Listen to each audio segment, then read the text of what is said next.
បងនាវទុងជាគូគំអថាបងធ្លាប់ខកគុណចិនស្រីចិញ្ចាំងបងចាំងរកខាងទៅទៀវទេថ្លៃបើមិនប្រណីគ្មានថ្ងៃហើយទេ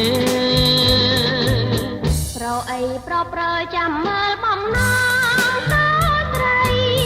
កំតាប្រៃក៏ពីប្រគេ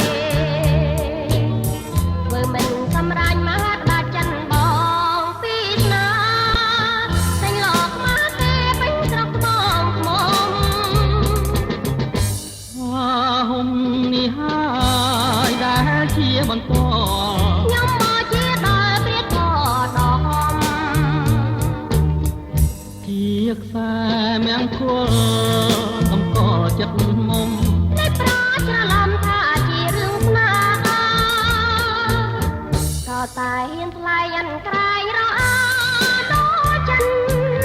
មកកាពីបានតែងលោកមកគេបើមិនបានអូនស្រីស្ងួនជាគូបុព្វេរៀមមិនរស់ទេនៅក្នុងជាតិនេះ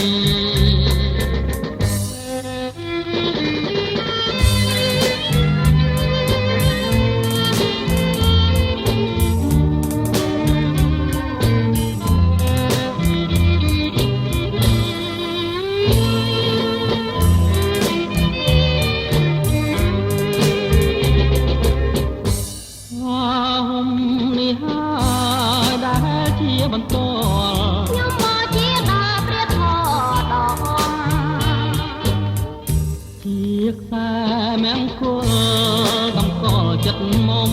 តែប្រច្រឡំថាជារឿងស្នេហាក៏តែហ៊ានថ្លៃញ៉ាំក្រែងរអាដល់ចិនមកកាពីបានតែងលោកមកគេបើមិនបានអូនស្រីស្ងួនជាគូបុព្វេ